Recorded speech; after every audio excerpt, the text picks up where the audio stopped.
welcome to another episode of the Prescription for Better Living podcast, where we discuss all things health and wellness in a hip and relatable way. As always, I am Dr. Hernando Carter, board-certified internal medicine physician, yes, your primary care extraordinaire. And we are back in the studio again for another exciting episode of the Prescription for Better Living podcast. If this podcast has been helpful to you, taught you something new, helped you, blessed you in some way, you know what I need you to do. I need you to share the podcast. I need you to subscribe. I need you to like and comment. We need your engagement. I need you to stand on the tallest mountaintop you can and say to the top of your lungs, hallelujah, Dr. Carter is here. We love your support of this podcast, and there are many ways you can support. You can hit us up on the Cash App, $PBL podcast, and we'll get that little change on up out you. Also, you may want to be a part of our Patreon family. Just $1 a month supports the podcast as a part of our Patreon family. Patreon.com/Dr. Hernando Carter. We're there. Look us up and join. Also, you may want to be a podcast sponsor. Listen, we can shout out your business or your product or your event that aligns with our podcast values. Just email us, contact@rxforbetterliving.org, contact@rx4betterliving.org, and we will get back in touch with you. Speaking of sponsors, shout out to my man, Cedric Cooper at Right On Time Physical Therapy. Listen, he's got you for all your physical therapy needs. He's also got you for your customized exercise plan so you can exercise, get in shape, and minimize your risk of injuries. He's right over there off Avenue D in Ensley at the Hensley Health Club, 2000 Avenue D in Ensley. Also, shout out to Bespoke Wellness. Listen, all things weight loss medicine, IV fluids, and concierge primary care. Look them up, 205-396-2820, taking new patients. Call that number, or you can email at care@bespokewellnessservices.com. Also, you can find a tab and a link to Bespoke Wellness Services at drhernandocarter.com. Also, shout out to drhernandocarter.com. All things Dr. Hernando Carter. Find info about the podcast, find info about merch. You may be interested in having Dr. Carter come and be a speaker at your conference or at your event. You can contact us there at drhernandocarter.com. Shout out to Strive Counseling Services, LLC. Listen, Strive Counseling Services can take care of a full range of your counseling and therapy needs. I personally refer patients to them. They do great work. Look them up. StriveBHM.com is the website. Call them at 205-721-9893. They're located downtown Birmingham, 115 Richard Arrington Jr. Boulevard North, Suite 300. Listen, come on over. We love to expand our sponsor list and love to point our podcast family in your direction. So, here we are again, back in the studio with my main man, Gary. You know, it's the summertime, and sometimes, schedules don't align, people out of town doing things, conferences, etc. So I tried, y'all. I tried to keep the content going and record for y'all. Didn't work out too well. And Gary was not pleased with the product. He said, I can't put you out there like that. So, but we're back. And I don't know if you can hear me, you can tell, but I got some allergy and sinus thing going on. And Gary said, Doc, you look warm enough. Your nose is red. So he said, I'm going to cool you off. I was like, okay. You're adjusting them lights. See, this is why I come to Polaris, right down here in Woodlawn in Birmingham, to the podcast studio. And I hook up with my man, Gary. Because before him, I know y'all, I was looking all kind of ways on my earlier podcast. But that's okay. We learn and we grow. But here we are, episode 49, Heavy Topics Part 8. And I think that this is going to be the last official part of Heavy Topics. Now, we may have a cameo because I still want you to talk to a board certified bariatric surgeon, but we just got to make those schedules align. But here we are, Heavy Topics Part 8, and we are going to talk about weight loss surgery. So just to recap, y'all, remember we spent a lot of time talking about obesity as a chronic medical condition. It's not a character flaw. It is not just a matter of willpower. There are genetic and hormonal factors to obesity that makes it difficult for people to lose weight, that makes them naturally bigger than other people. Excuse me, allergies. So, we spent a lot of time talking about that because, first of all, we want to give people hope. Because just like any other chronic medical condition, high blood pressure, diabetes, there's treatment. It can be controlled. It can get better, right? We don't just give up when somebody's blood pressure high and be like, oh, it's just going to get high. No, we keep working at it till we get that 120/80, right? Same thing with this. There are treatments, y'all. And because there's hope, because we are understanding more about the science of weight, because there's treatment, people can get better. But we have to shift our thinking about weight. So we talked about the cornerstone, which is lifestyle modifications, living an active life, exercising regularly 5 days a week, eating a balanced, healthy meal, reducing carbohydrates, more fruits, more veggies, protein, right? We talked about that. We talked about pills and oral medications. We talked about the injectables, particularly the GLP-1 receptor agonists. We talked about those. Now, we're going to talk about weight loss surgery. Oh, yes, weight loss surgery. Well, what's this weight loss surgery about, Hernando? I'm glad you asked. Generally speaking, okay, weight loss surgery works by a couple of different mechanisms, all right? One mechanism is called the restrictive mechanism. In other words, you're restricting the amount of food that the person can consume, typically by making the stomach smaller, okay? Those restrictive surgeries, a lot of them, though, have, particularly the ones that are done today, have positive hormonal effects. So it's not just reducing the size. It's not just a size or geometry thing, but the actual surgery itself that changes the shape of the stomach and the size of the stomach also causes hormonal changes that also can positively impact your weight. So that's the restrictive. Also, we have malabsorption. Malabsorption means lack or less or abnormal absorption. Some weight loss surgeries also, they restrict, but they also change the highway of the gut that your food has to travel to be digested, such that it bypasses the parts of the gut that keeps it in the body, and it just sends it on out or dumps it all out, right?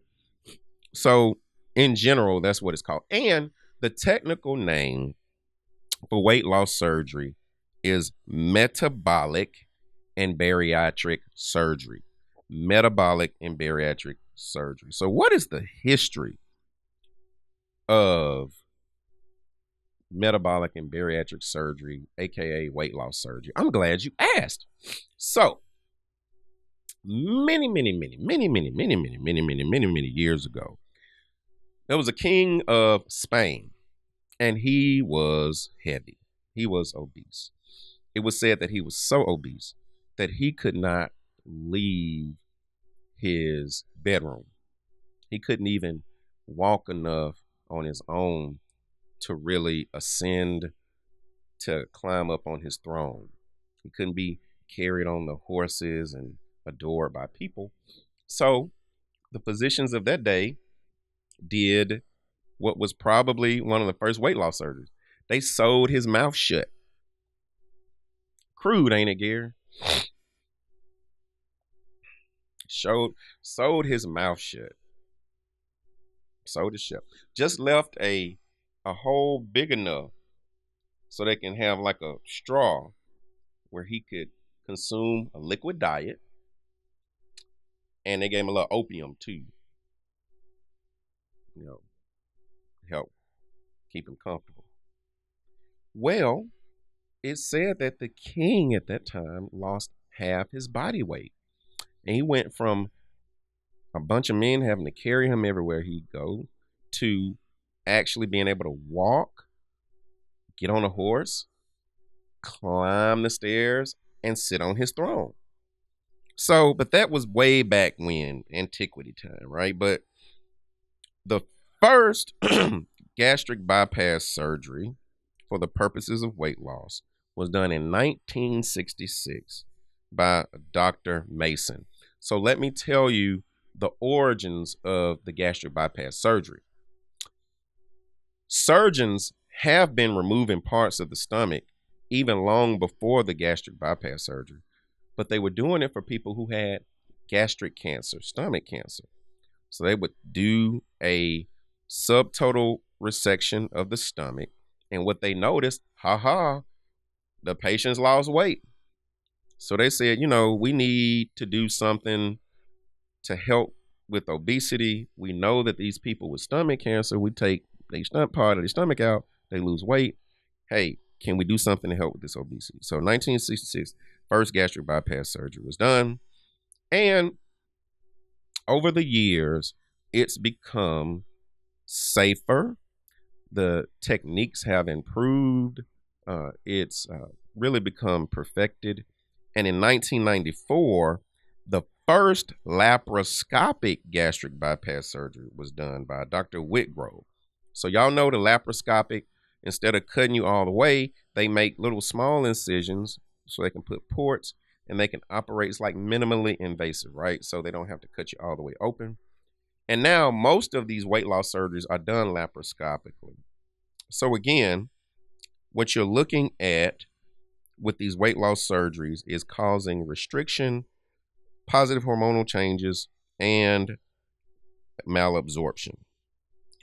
So a good resource for you, why don't you Google American Society of Metabolic and Bariatric Surgery.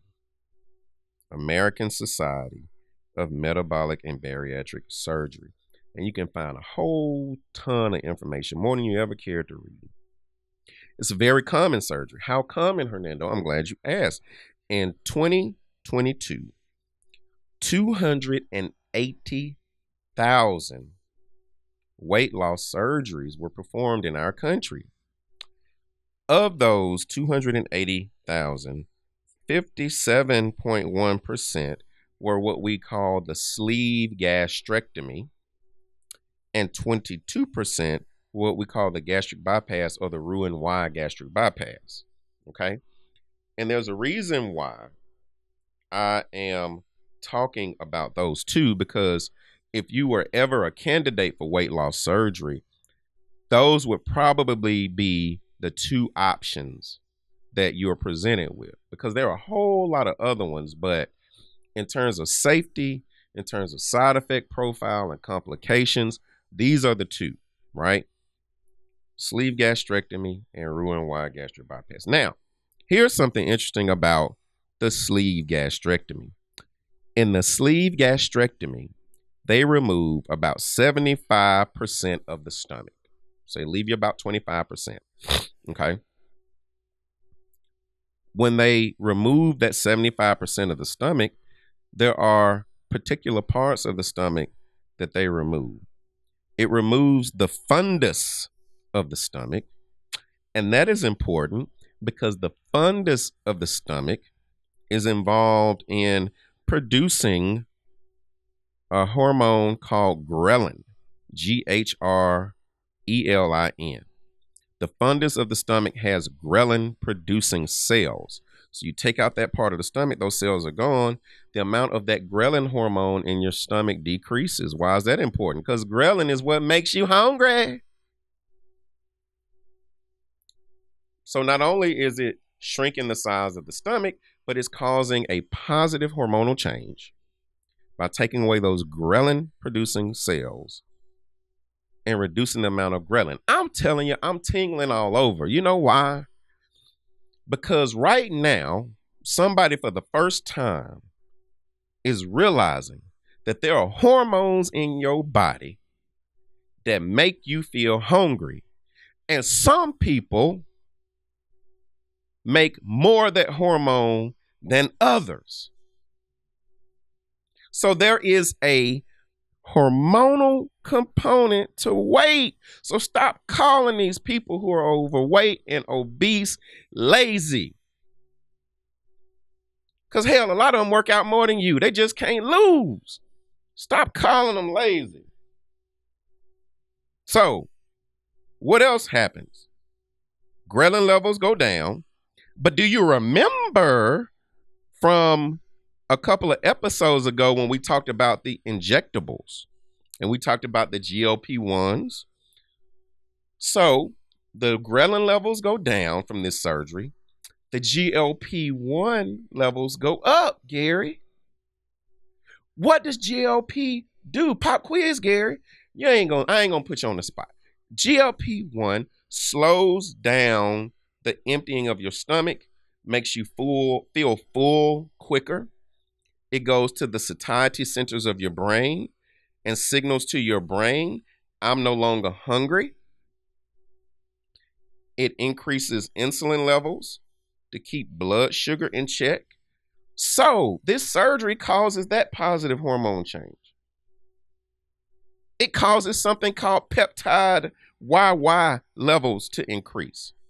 Peptide YY levels affect your metabolism and help you lose weight. So listen, y'all. This surgery works. And it's not just by taking out part of the stomach, but it promotes positive hormonal changes. Individuals who undergo this surgery can expect to lose about 25 to 30% of their body weight. Interestingly, the studies looking at the GLP-1 injections, when they were on them for about a year, lost the same percentage of weight. Now, I've said to you before, there are some people who are going to need both. They're going to need the GLP-1 to lose enough weight to make them safer for surgery and better surgery candidates with less complications. Then they get the surgery. Once they get the surgery and all healed up, some of them going to have to go back on the GLP-1 to maintain. And that's okay. It's the treatment of a chronic medical condition. It's all I'm trying to say.